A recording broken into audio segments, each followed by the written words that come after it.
굿모닝 KPCM, 좋은 아침입니다. 교회가 성장하는 모습들을 볼 때에는 우리의 마음이 참 좋습니다.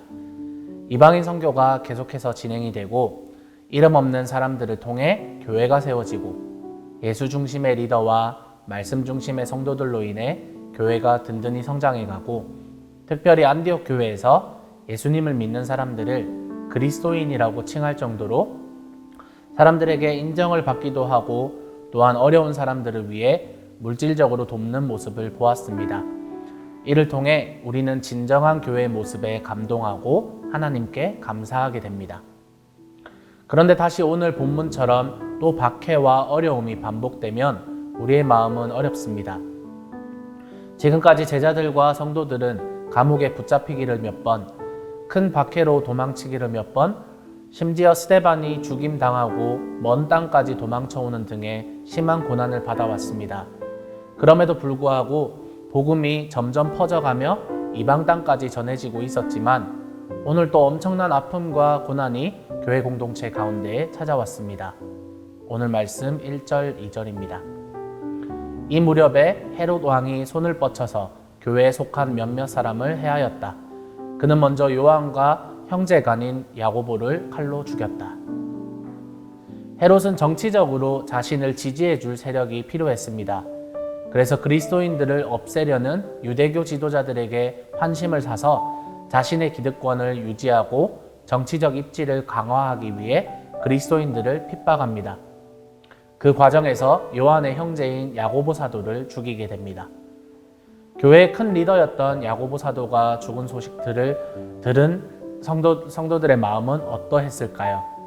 큰 낙심과 두려움이 찾아오지 않았을까요? 계속해서 3절, 4절 말씀입니다. 헤롯은 유대 사람들이 이 일을 기뻐하는 것을 보고 이제는 베드로까지 잡으려고 하였다. 때는 무교절 기간이었다. 그는 베드로도 잡아서 감옥에 가두고 4명으로 짠 경비병 4패에게 맡겨서 지키게 하였다. 6월절이 지나면 백성들 앞에 그를 끌어낼 속셈이었다. 예상대로 헤롯이 이렇게 야고보를 죽이고 그리스도인들을 핍박하니 유대 사람들이 기쁘게 여깁니다. 헤롯의 작전이 성공한 것입니다. 이 사람들의 환심을 더 사게 된다면 유대 사람들은 자신을 지지해 줄 것이 분명했습니다. 그리고 그는 더 나아가서 베드로까지 잡아서 옥에다가 가두고 단단히 지키게 합니다.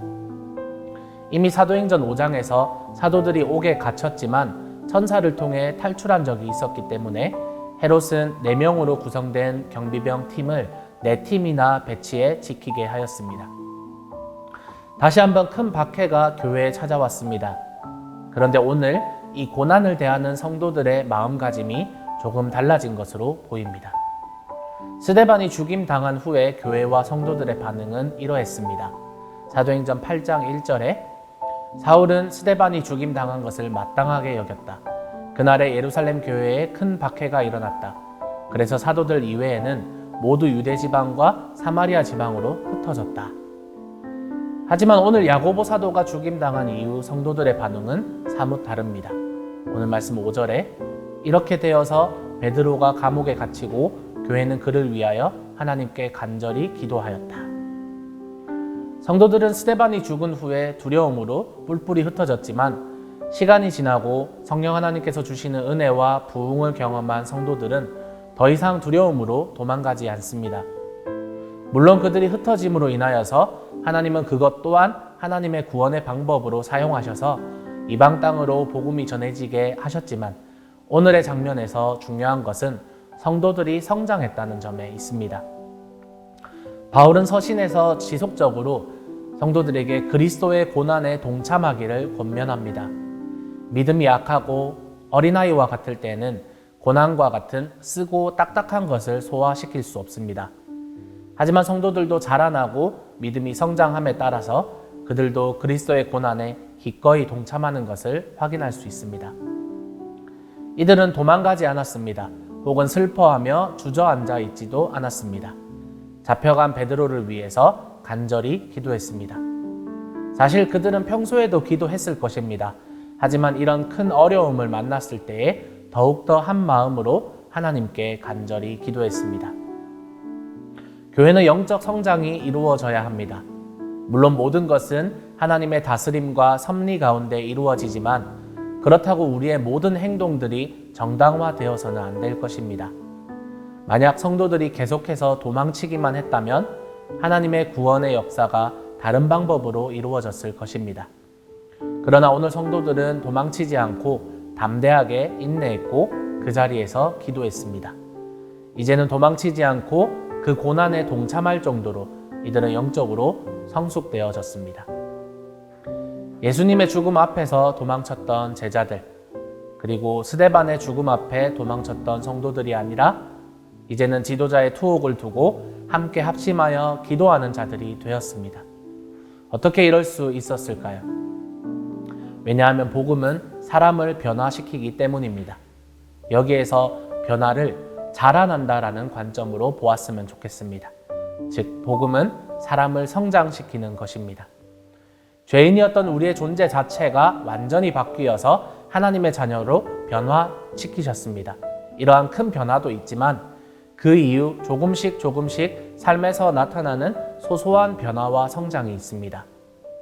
여러분이 성령님과 동행할 때에 성령님은 여러분을 조금씩 자라나게 하시고 거룩하게 이끌어 가실 것입니다. 그렇기 때문에 여러분의 지금 상태에 만족하지 않으셨으면 좋겠습니다. 우리는 예수 그리스도라는 표대가 있습니다. 그 표대를 향하여 성령님과 함께 한 걸음씩 걸어 나가면서 예수님을 조금씩 닮아가시는 여러분이 되시기를 바랍니다. 그래서 이전에는 하지 못했던 신앙의 행동들을 하며 도망치며 주저앉으며 그만두고 포기했던 우리의 모습이 아니라 기도하고 인내하며 결단하는 여러분이 되시기를 주의 이름으로 축복합니다. 함께 기도하겠습니다. 살아계신 하나님 감사합니다. 하나님, 우리를 변화시키시며 또한 매 순간 성장시키시는 성령 하나님의 그 인도하심을 우리가 감사히 여기며 우리의 상황과 우리의 환경 가운데 매번 넘어지고 주저앉고 원망하고 그렇게 도망치는 삶이 아니라 하나님 성장하여서 결단하고 또한 기도하며 우리가 비록 넘어질지라도 한 걸음 한 걸음 나아갈 때에 예수님의 모습을 조금이나마 닮아가는 우리가 되기를 소망합니다. 우리의 힘으로 예수님을 닮아가는 것이 아니라 성령 하나님께서 힘 주셔서 그러한 거룩한 삶을 살아갈 수 있도록 도와주시옵소서. 감사합니다. 살아계신 예수님의 이름으로 기도합니다. 아멘.